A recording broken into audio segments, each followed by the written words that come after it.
what's up?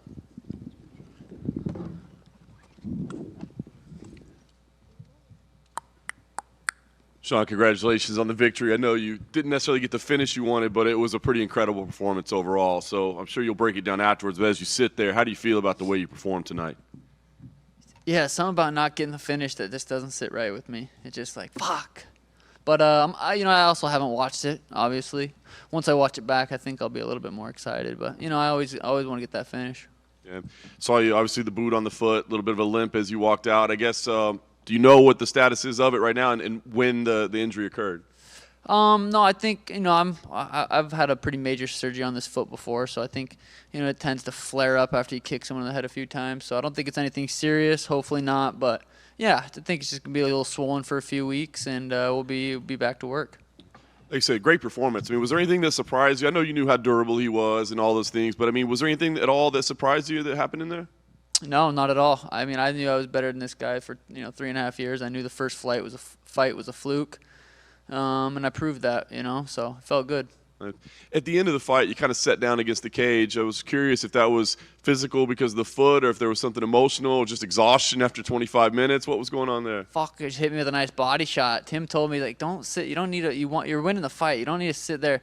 But I wanted that finish so bad. I thought I could sit in the pocket and fucking trade. And he hit me with a nice body shot, and I just was like, all right, he whooped his ass. I'm going to sit down and chillax for a little bit. Fair enough. Last thing for me, I mean, you said it in the cage. You'd like to see Luta Poirier. He's a scary guy. It'd be fun. But you said, hey, Merab, if that's the fight everybody wants, we'll do that one too. So how do you make that decision? How do you allow that choice to be made?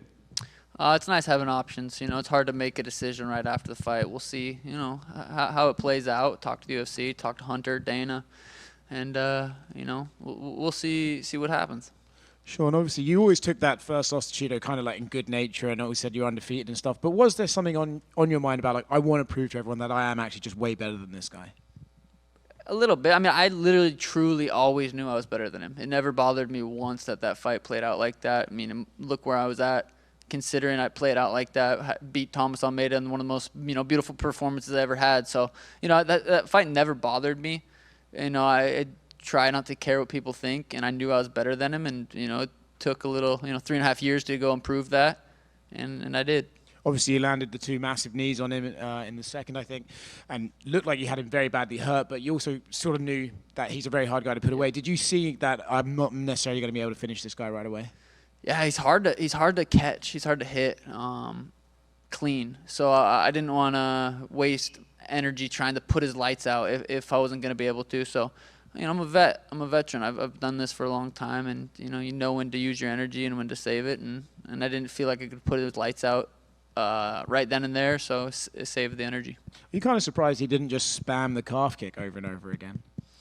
Not really. I think it's like leg kicks are dangerous, but they're also not just easy to fucking throw. You can't just throw them and just know you're gonna land them every time. They're if you get checked, it hurts. If you throw it and step in with the right hand, you're off balance. So it's not as easy as just throwing a leg kick and you're going to land it.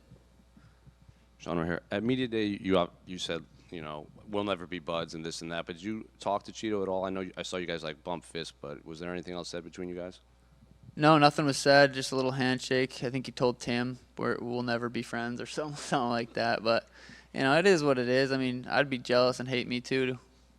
What did you make of the crowd and the scenes? That press conference Dana White said is one of the loudest he's ever seen. They were chanting, they were dueling USA and Ecuador chants during your fight. Yeah, it's incredible. It's so weird to be me right now. Like just being able to stand there and listen to that and perform for the people.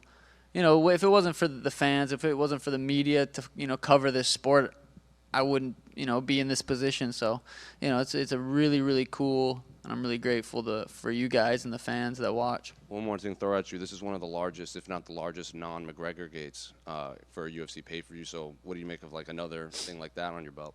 Yeah, I think I'm creeping up there. I'm getting up there. At the end of the day, UFC doesn't need anyone. They're gonna find stars. They're gonna make put on crazy fights regardless. But I think I'm working my way up to one of the biggest names in the sport. One of your teammates, Kyler Phillips, he got a big win too, and we asked him would it be an issue? Would it be like Merab and Aljo, with you guys not fighting? He says, we'll fight, we'll make money. Mario Bautista you threw in there too. So do you have to have that conversation with your teammates, or is it just like, we'll have to fight someday? I don't know. We'll go with the flow if it happens. I feel like I could move up to 45. I feel like I'm gonna get to a point to where I don't even need the belt. I'm bigger than the belt. I have the belt. I'm gonna fight. I'll be main event at fucking 140 at 142 and a half just for fucking fun. I can. I'm getting to that point. So the belt's cool, but once you get to a certain point, you can main event and just kind of fight. Look, Conor was 45-pound champ fighting at 170, fighting Nate. Like I want to get there.